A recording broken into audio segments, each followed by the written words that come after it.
계속해서 본문의 사랑으로 번역되는 아가페 헬라어를 중심으로 아가페 사랑 네 번째, 사랑은 시기하지 않는다는 제목으로 말씀을 전하겠습니다. The Love Chapter, 사랑장이라 불리는 고린도전서 13장을 보면 사랑에 대해서, 아가페에 대해서 여러 설명을 합니다. 사랑은 오래 참고, 사랑은 온유하며, 사랑은 시기하지 않으며.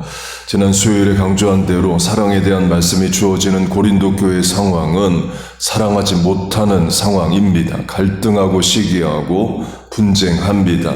아볼로파, 바울파, 베드로파, 그리스도파로 교회가 서로 싸웁니다. 성령의 은사를 받으면 내 은사가 너보다 귀하다, 너는 쓸데없다, 받은 은사로 또 싸웁니다. 고린도전서 3장, 너희 가운데 시기와 분쟁이 있으니 바로 다음 절이 바울파, 아볼로파, 베드로파, 그리스도파입니다. 그런 교회 상황에서 바울이 서로 사랑하라, 사랑은 가장 큰 은사로, 또한 다른 은사를 은사되게 만드는 좋은 방법, 웨이, 길이다를 말하면서 사랑장이 시작이 됩니다. 그 말은 고린도 교회가 서로 시기했다, 사랑하지 못했다를 말합니다. 이 사랑의 관계에서는 시기하지 않습니다. 부모, 자녀, 사랑의 관계죠. 부모는 자녀가 잘 되는 것에 시기하지 않습니다. 그러나 형제 관계에서는 시기합니다. 부모, 자녀는 존속, 비속 관계지만 형제는 반계, 혈족, 존속이 아니랍니다. 그래서 형제 간의 사이가 안 좋거나 시기하는 예는 많죠. 어제 강조한 모세, 미리암, 아론이 그의 입니다. 친남매입니다. 그런데 미리암과 아론이 모세의 지도력을 시기하고 하나님이 너와만 말씀하시느냐, 우리와도 말씀하신다 비난합니다. 창세기로 하면 친형제 가인과 아벨이 제사를 드립니다. 하나님이 가인과 가인의 제물은 안 받으시고 아벨과 아벨의 제물은 받으셔요. 가인이 시기하고 분노하고 아벨을 죽입니다. 사랑하는 마음이 없는 거죠. 야곱의 아들들도 마찬가지입니다. 12명의 아들들이 형제인데 11명이 힘을 합해서 어린 동생 요셉을 죽이려 듭니다. 그러다가 돈 받고 팔아버리자 해서 노예로 팔아버려요. 시기해서 그렇습니다.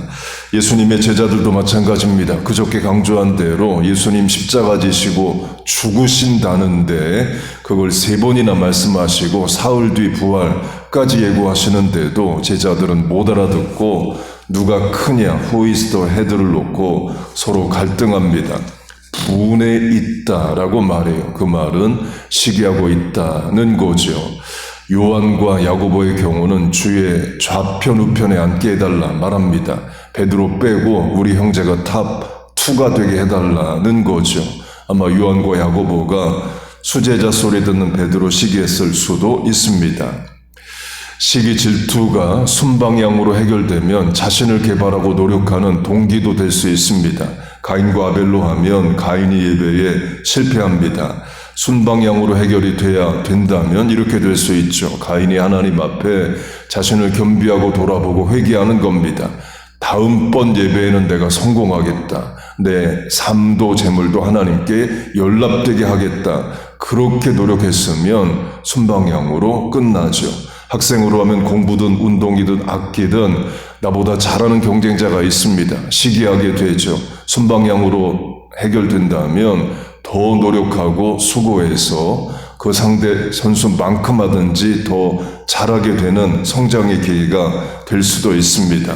그러나 그게 어려운 게 현실입니다. 한번 시기 질투에 사로잡히면 자신을 소모하고 파괴적인 행동을 하게 됩니다. 사울 왕이 그의 입니다. 다윗이 능력이 있어요. 골리앗을 죽입니다. 그래서 사위로 삼습니다. 그러니까 정치하는 거죠. 고대 왕국 정치로 능력자를 사위로 삼아 통제하는 그런 일을 합니다. 그리고 아들 요나단과 다윗 사위가 좋아요. 최고 상태인 거죠. 사위로 가족 관계를 만들어서 배신하지 않을 상태 만들어 놓고 다음번 왕이 될 요나단과도 사위가 관계가 좋다면 그 다윗의 능력은 통제되는 능력으로 안전한 겁니다. 자기에게도 좋고 아들에게도 다 좋아요. 그런데 사울이 시기합니다. 어떤 귀족 세력이나 또 힘있는 자의 말도 아닌 길거리 여인의 노래에 마음이 뒤집어져요. 사울은 전천, 다윗은 만만. 다윗을 죽이려 듭니다. 결국 자기가 죽고 아들도 죽게 만듭니다. 시기가 없으면 좋겠지만, 시기를 잘 관리하면 좋겠지만 어려운 게 현실입니다. 오늘 시기를 이겼다고 해서 내일도 이긴다는 보장이 없습니다. 사랑은 시기하지 아니하며 인데 내가 시기한다는 것은 대상을 사랑하지 않는다입니다. 사랑 안 하니까 시기하는 건데, 시기하지 않기 위해서 그 사람을 사랑할 수 있느냐? 안 되죠. 그럼 어떻게 시기란 문제를 해결할 수 있느냐? 하나님은 우리에게 어떤 마음이나 관계를 이루어 주실 수 있느냐? 두 가지 강조하겠습니다. 첫째는 시기하는 대상이 어느 순간부터 불쌍히 여겨지는 겁니다. 그럼 그때부터 시기하지 않을 수 있습니다. 요셉으로 하면 아버지 야곱은 요셉을 편애합니다. 아마 엄마가 일찍 죽어서 어린 아들 불쌍히 여겨서 그랬을 거예요. 형제들은 그런 마음 이해할 생각을 안 합니다. 아버지 미워하고 요셉 죽이려 해요. 근데 어느 순간 형제들이 요셉 불쌍하다. 엄마 주고 혼자 크지 않냐. 동생 베냐민은 엄마 젖 한 번 못 바라보고 얼굴도 못 보고 두 형제 크지 않냐. 우리 요셉 불쌍히 여기자. 그랬으면 시기하지 않았을 겁니다. 용서도 마찬가지입니다. 어느 날부터 그 대상 불쌍히 여기게 된다면 용서할 마음 생깁니다. 1만 달란트 빚진 종의 비유가 그걸 말합니다. 신약 성경 언어인 헬라어로 빚, DBT, 빚과 죄, sin이 같은 단어입니다. 현대 스페인어도 데우다, DUDA가 빚도 되고 죄도 됩니다. 주기도문으로 하면 분명합니다. 영어 성경들은 빚으로 번역합니다. Forgive our debts as we forgive our debtors. 빚으로 번역을 해요. 한글 성경은 죄로 번역합니다. 우리가 우리에게 죄 지은 자를 사하여 준 것 같이 우리의 죄를 사하여 주옵시고, 두 가지 뜻이 다 있기 때문에 번역할 땐 하나를 택할 수밖에 없습니다. 1만 달란트 빚진 종 할 때 그 빚은 결국 우리가 하나님께 지은 갚지 못할 죄를 말합니다. 그리고 forgiveness, 우리가 흔히 용서로 번역하는 이 단어도 탕감, 빚을 탕감해 주다로 쓰입니다.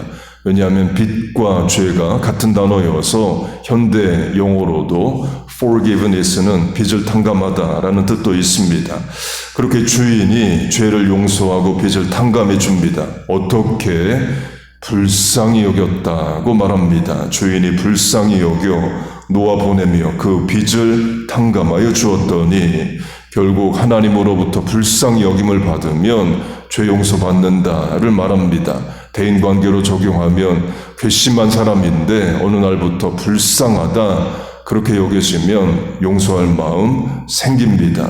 고린도 교회도 마찬가지죠. 아볼로파, 바울파, 베드로파, 그리스도파가 시기하고 갈등합니다. 어느 순간부터 서로를 불쌍히 여긴다면 우리 다 같이 예수 믿고 환난, 핍박, 순교 견디면서 신앙생활 하는데 로마 제국의 핍박 가운데 있는데 우리 다 불쌍한 사람 아니냐? 서로 사랑하고 위하자. 그러면 갈등 해결되죠.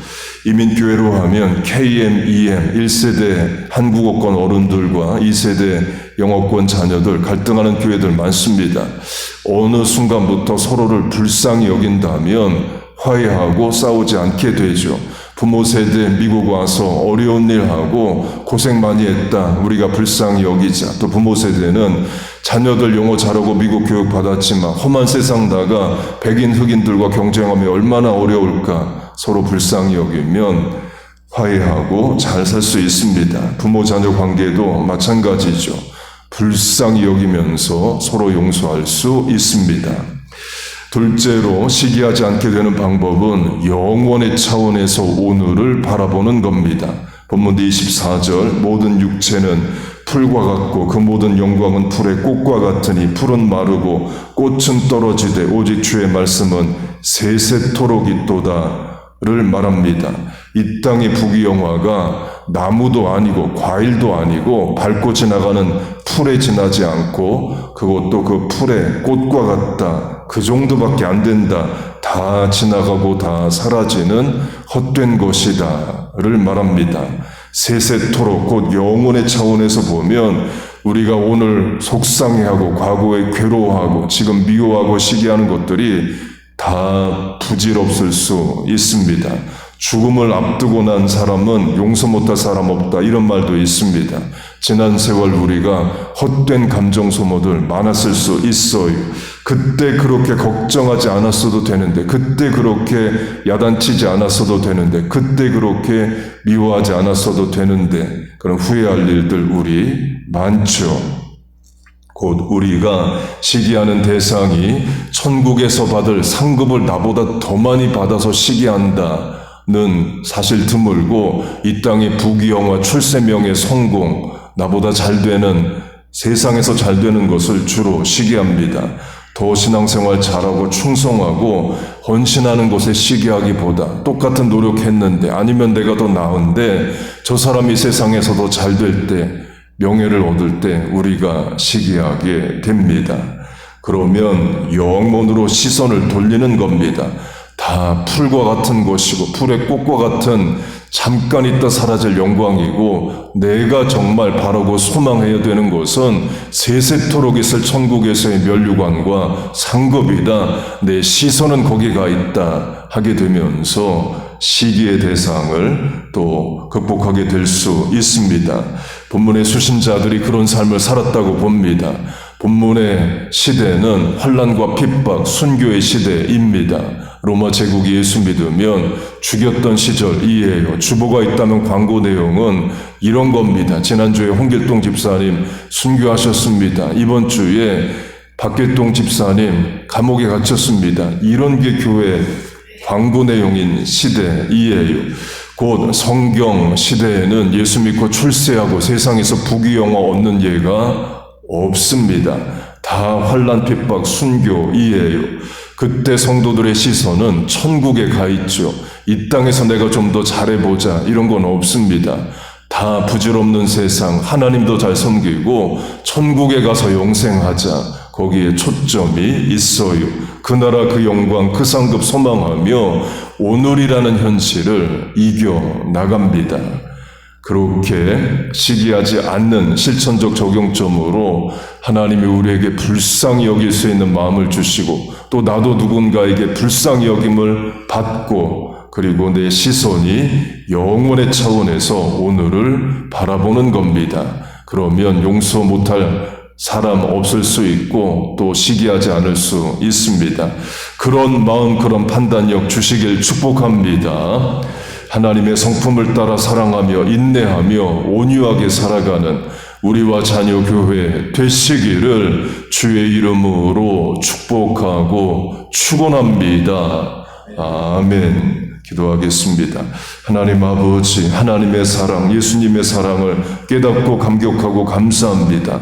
그 사랑 나도 이제 실천하게 하여 주옵소서. 오래 참고 온유하며 시기하지 않는 삶을 살게 하시옵소서. 하나님으로부터 받은 불쌍히 여김을 나도 누군가를 불쌍히 여기게 하시고, 영혼의 차원에서 오늘을 바라보며 이길 거 이기고 잊을 거 잊고 용서할 거 용서하게 하여 주시옵소서.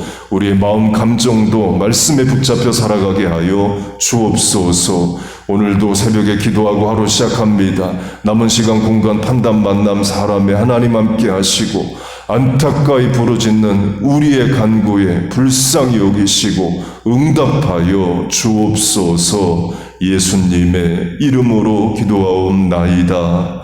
아멘.